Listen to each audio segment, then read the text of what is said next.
That was pro-Palestinian protesters once again causing chaos and disruption to everyone around them trying to go about their day. This protest took place across New York City where tensions were high. Hundreds gathered at Grand Central Station. The protesters chanted and waved banners in the main terminal.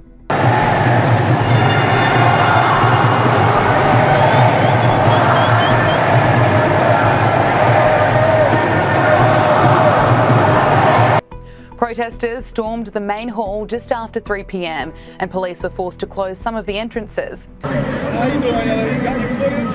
We're just keeping it separate. Yeah. We're just keeping it separate. Free Palestine! Free Palestine! The demonstrators then took to the streets in Midtown, blocking traffic as they made their way towards the Port Authority.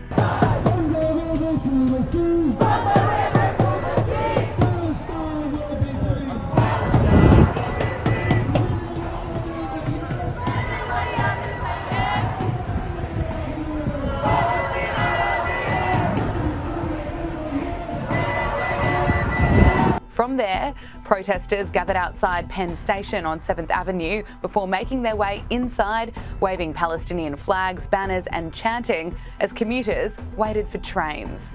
Let's go! Let's go! Let's go! Let's go!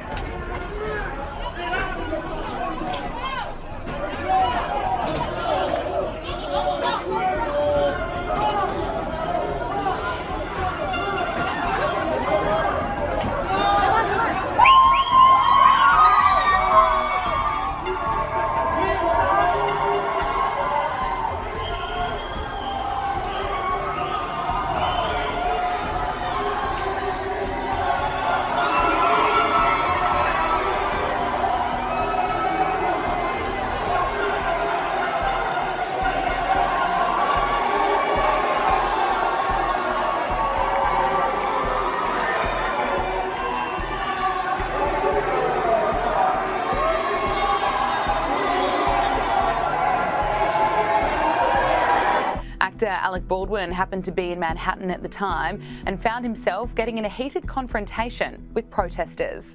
I don't get it. I don't get it, Alec. Why did Alec Baldwin? Guys, give us some room. Give us some room. Thank you. Like you and me? You're not different than us.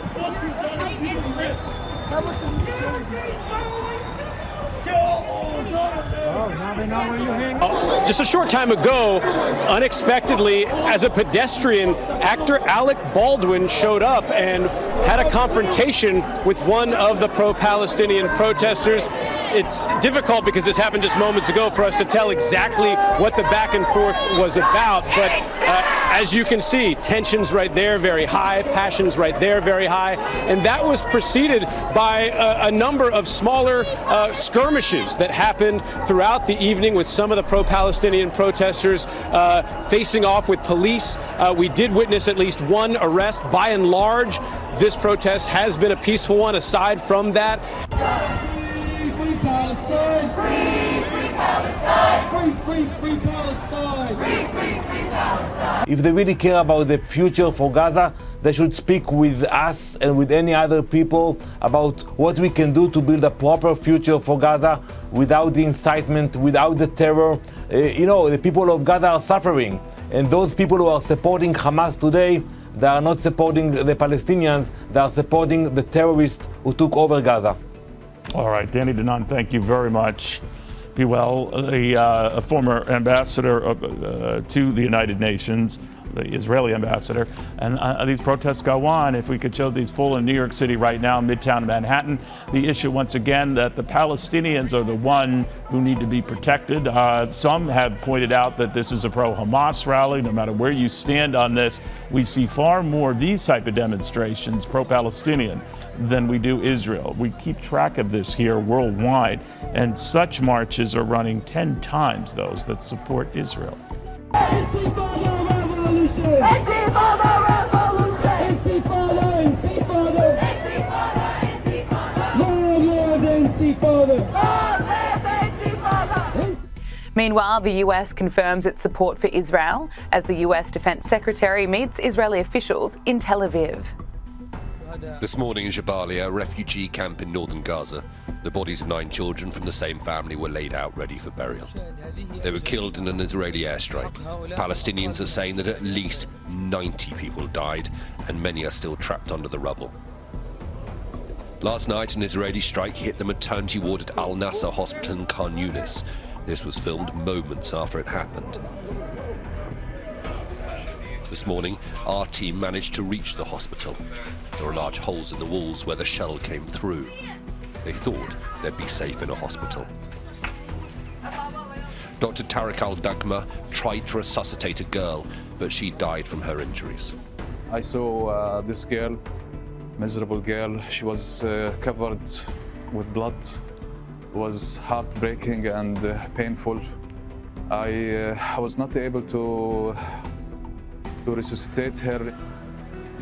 This is the Holy Family Catholic Church in Gaza, where hundreds have been hiding from the fighting. These pictures were filmed last month when an incoming rocket interrupted a church service.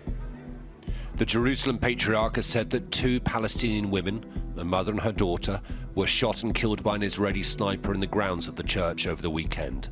The Pope described it as terrorism, and it was condemned by the head of the Catholic Church in England and Wales. This is the army of a state. So I would prefer to say it was a cold-blooded killing. And what is so terrible is it's just one example of what would seem to be many, but one example that touches me deeply and one example from which we have some very objective evidence. Israel denies shooting civilians and says it is investigating. The IDF only targets terrorists and terror infrastructure and does not target civilians, no matter their religion. I can't literally shaking. He's trying to imagine. Sabah Fifi's relatives have been trapped inside the church for 7 weeks. They've taken refuge in a holy place in the hope that it would give them protection. The conditions are very difficult, and I can start with the food and the water. They have no water. They haven't had any water for at least 3 days. And I mean completely nothing to drink and not to use even the toilet. The high rate of civilian casualties has pushed Israel's allies into an awkward position. Israel still has US support for now, but the tone is notably changing, and the pressure is increasing for this war to move to a new, less intense phase. Alistair Bunkle, Sky News in Jerusalem.